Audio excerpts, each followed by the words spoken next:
देखिए, आज जो ख़ास तौर से जिस मसले में मैंने प्रेस वार्ता रखी है कि आए दिन इस आज़ाद मुल्क के अंदर जो घटनाएँ घटी जा रही हैं, ख़ास तौर से हमारे आका हज़रत मोहम्मद मुस्तफ़ा सल्लल्लाहु अलैहि वसल्लम की शान में जो गुस्ताख़ी की जा रही है, वो नाक़ाबिले बर्दाश्त है और पहले भी कई बार इसका विरोध होता रहा है।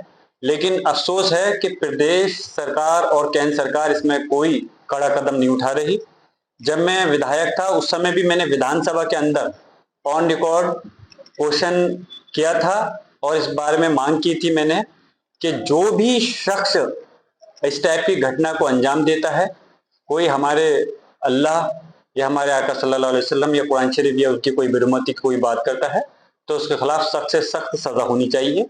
और मैं आज फिर एक घटिया आदमी यति नरसिंहानंद उस इंसान का नाम भी मजबूरन में मैं ले रहा हूँ कि जिसकी की कोई हैसियत नहीं, दो दो कौड़ी के लोग आज बेहुरमती कर रहे हैं, हमारे आका सल्लल्लाहु अलैहि वसल्लम की शान में गुस्ताखी कर रहे हैं।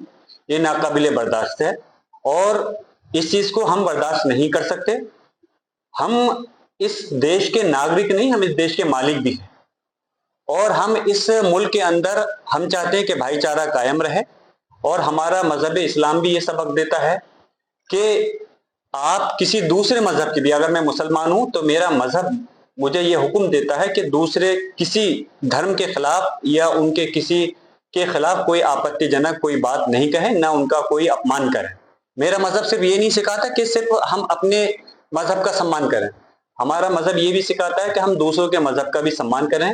लेकिन चंद लोग जो आए दिन इन चीजों को अंजाम दे रहे हैं, जो आए दिन एक प्रचलन बना लिया है और एक मजाक सा रह गया है चल करके, मेरी मांग है कि केंद्र सरकार से, मैंने प्रदेश में भी मांग की थी कि इसके लिए एक सख्त कानून बनाना चाहिए और मैं केंद्र सरकार से ये मांग करता हूं और इंशाल्लाह जब पार्लियामेंट चलेगी तो इस मसले को मैं मजबूती के साथ में पार्लियामेंट के अंदर रखने का काम करूंगा कि इसमें एक कानून बनना चाहिए और वो कानून ये हो कि जो आदमी ऐसी शर्मसार हरकत करे, अगर कोई घटिया हरकत करता है, इस टाइप की कोई टिप्पणी करता है, तो उसको सिर्फ और सिर्फ फांसी की सजा होनी चाहिए। इससे कम सजा हमें बर्दाश्त नहीं है।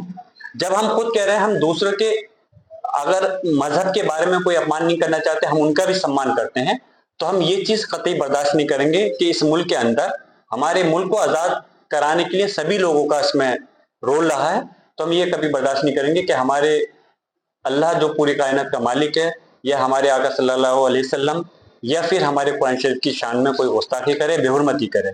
इसलिए मैं केंद्र सरकार से मांग करता हूं कि भले ही सरकार बीजेपी आरएसएस की है, लेकिन वो अपनी इस हालत चीज को देखते हुए अगर वाकई में वो सबका सम्मान और सबका साथ सबके विकास की बात करती है तो इस सिलसिले में कड़ा कदम उठाए और इस सिलसिले में एक नया कानून बनाए।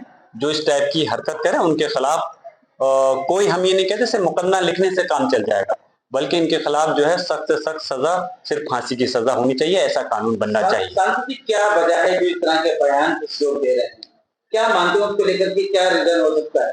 देखिए, कहीं ना कहीं मैं तो ये कहता हूं कि अगर मुसलमान कहीं कोई आवाज उठाता है तो आप उसके खिलाफ कार्रवाई करते हो।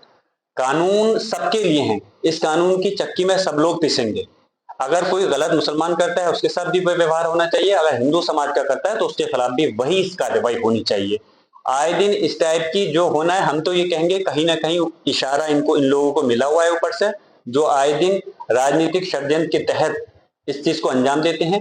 राजनीति में पक्ष और विपक्ष होता है, राजनीति होनी चाहिए और इस हद तक होनी चाहिए कि आप एक दूसरे के ऊपर उसको सही से वो जनता की खिदमत कर सकें, इस तरफ उसका ध्यान आकर्षित करें, उसकी कमियां गिनाएं अगर वो जनता का ख्याल नहीं पाए। लेकिन इस टाइप की भद्दी राजनीति, घटिया राजनीति नहीं होनी चाहिए जिससे कि धर्म के ऊपर कोई इस टाइप की टिप्पणी की जाए। मैं तो ये कहता हूं किसी भी धर्म के खिलाफ कोई इस टाइप की टिप्पणी नहीं होनी चाहिए और खासतौर से मजहब इस्लाम में जो बार बार हमारे आका के खिलाफ, हजरत मोहम्मद मुस्तफ़ा सल्लल्लाहु अलैहि वसल्लम के खिलाफ जो गुस्ताखी, शान में गुस्ताखी की जा रही है, हम उसके खिलाफ हैं। और यकीनन मैं सांसद हूं, लेकिन सांसद होने के साथ साथ मुसलमान हूं और मेरा फर्ज बनता है कि मैं सबके धर्मों का सम्मान करूं। लेकिन मैं मुसलमान होने के नाते मैं मांग करता हूं कि हम इस चीज को, मैं ही नहीं बल्कि पूरे हिंदुस्तान और पूरी दुनिया का मुसलमान इस चीज को बर्दाश्त नहीं कर सकता। इसलिए सारी चीज हद में रहे, ये देश संविधान से और कानून से चले और इस टाइप की हरकतों करने के वालों के खिलाफ सख्त कार्रवाई होनी चाहिए। हम कतई ये नहीं चाहते कि कोई व्यक्ति कानून को अपने हाथ में ले।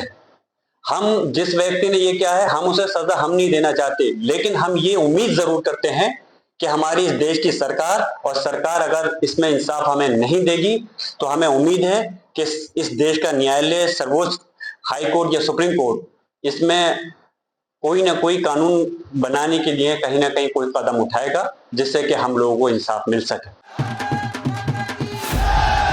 What does Haryana's youth want? What's the political mood of the region? Will these assembly elections correspond to Lok Sabha election results? सरकार बनेगी तो 36 बरादरियों की सरकार बनेगी। Ram Ram. Who will have the last laugh? Will it be Naib Singh Saini of BJP or Bhupinder Singh Hooda from Congress? Will turn the tables this time. Haryana में मौजूद है हम इस वक्त। Get to know the ground reality of the Haryana elections 2024 with real-time updates in your language and your preferred platform. Only on ABP Live Election Center. Sahi information, har election.